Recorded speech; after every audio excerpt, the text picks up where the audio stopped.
Once other people start arriving on the scene, Macbeth and Lady Macbeth have to try and cover up what has happened. And Macbeth goes off, sees the body of Duncan, and then he comes back in and admits that he has killed the Chamberlains. And he launches into this big speech about how, who could be expected to restrain themselves in the face of what they had done? It was so awful. And Lady Macbeth fears that he sounds insincere and that he's drawing too much attention to himself, going on about why he decided to kill the Chamberlains. So she faints. And her faint, there's two possible interpretations. Is she so shocked at the news that her husband has committed a crime without her that she genuinely faints? Or does she kind of look around and go, ooh, what are we going to do? He's acting really suspicious. Okay, I'll draw attention away from him by fainting. Or pretending to faint. Again, we see that she is doing the right thing, maybe for the wrong reasons. She's just trying to protect her beloved husband. Killing the Chamberlains, he is protecting his wife. Because if the Chamberlains woke up, the first thing they would say is, oh, Lady Macbeth, she's the one, she got us drunk, and the hand of suspicion would fall on her. So he wasn't just protecting himself in killing the Chamberlains, he was protecting his wife as well. So phase 3 happens just before the banquet scene. Macbeth has just been crowned king and now he's throwing a big party to celebrate. Lady Macbeth is there on her own in the castle, and she basically says, "Naught's had, all spent, where our desire is got without content. 'Tis safer to be that which we destroy than by destruction dwell in doubtful joy." So her opinion is, oh no, we should never have committed this crime. We've lost everything, we've gained nothing, what have we done? But when her husband walks in, she pretends that everything is fine. And I think that's where a lot of the distance between them as a couple emerges, because she doesn't tell him how she's really feeling. She's always faking it that everything is fine. Again, she does that for the right reason. Well, first of all, she fears for her husband's sanity. We saw that earlier on. When he committed the crime, she said, these deeds must not be thought of after these ways, so it will make us mad. Now she says, things without remedy should be without regard. She's saying, there's nothing we can do about it now, so we better just stop obsessing over it. But it's a shame that she wasn't just honest with her husband at this point, because every time he admits to being upset, she gives out to him.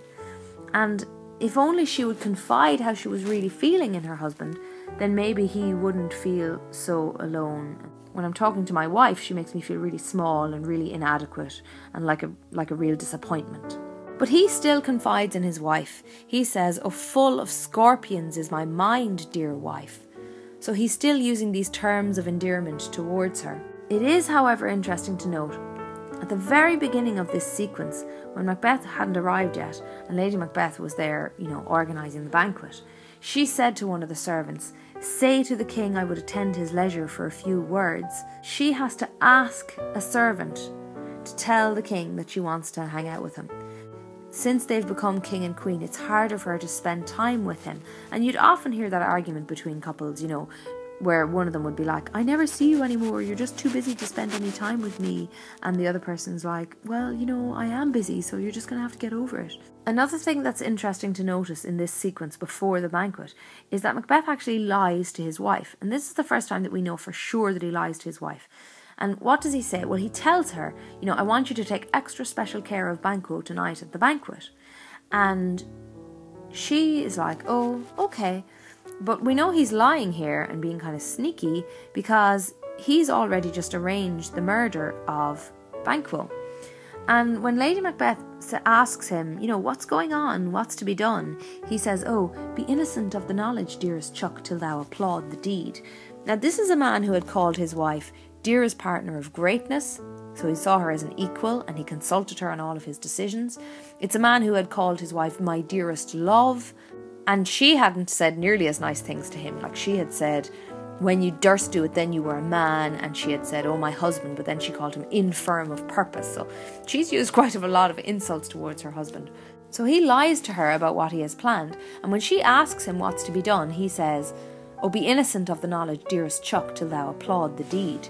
Now, it's, saying dearest Chuck is like saying, "All right, chicken, all right." It's quite patronising. It's like he sees himself as the big man and she's the little woman, and he's going, "Oh, I'll protect you," It's quite cute that he wants to protect his wife. So he says, you know, look, I'd prefer if you didn't know anything about this, because if we get caught, I don't want you to be in any trouble. So that's quite cute.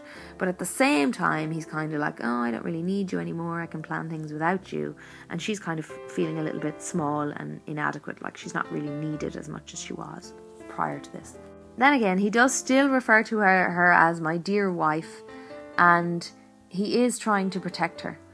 During the banquet, Macbeth starts acting like a total freak, and he's like, oh, never shake thy gory locks at me, thou canst not say I did it. And she says, look, when all is said and done, you look but on a stool. So she's like, you're looking at an empty chair, you psycho. Cop yourself on, you're spoiling the feast. Again, Macbeth is made to feel like, oh, I'm such a disappointment to my wife. And remember, we did find out earlier on that Lady Macbeth had lost a child. She admitted that she knew what it was like to give suck. She knew what it was like to breastfeed a child. So maybe a lot of the things that Macbeth has done so far in the play have been to please his wife, because he knows that life in some ways has been a disappointment to her because she hasn't managed to have any surviving children. So if phase 1 is will we, won't we, will we do it, won't we do it, the letter, and then Lady Macbeth's manipulation of her husband, and phase 2 is covering up the crime and her fainting. Phase 3 is basically preparing for the banquet. She had tried to say to him, be bright and jovial among your guests tonight, and he had said, oh, so shall I, love, and so I pray be you. So he was still calling her love. And then during the banquet, her eventually saying, oh, you know, my lord has often been thus since his youth, so she pretends that the fit is momentary and it will pass. She's trying to protect her husband while he's acting like crazy during his psychosis where he hallucinates Banquo's ghost. Because let's be honest, nobody else can see the ghost. It's probably not real. This scene, she's just really, really frustrated with him.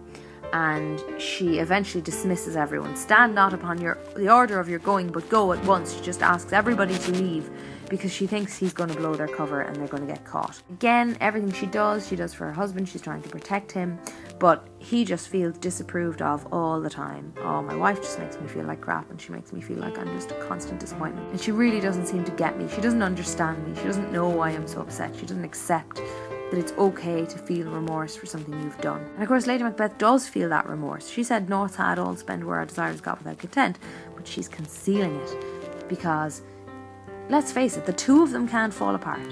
If the two of them fall apart, then, you know, it's all over. So she tries to be the strong one in the relationship, but in being the strong one in the relationship, she also makes her husband feel like crap. So the banquet's over, everyone's left, and Lady Macbeth says, look, I think you're just overtired. I think that's what's going on. She says, you lack the season of all nature's sleep. You're just exhausted. And he says, come, we'll to sleep. So off they go together. Off they go to bed together.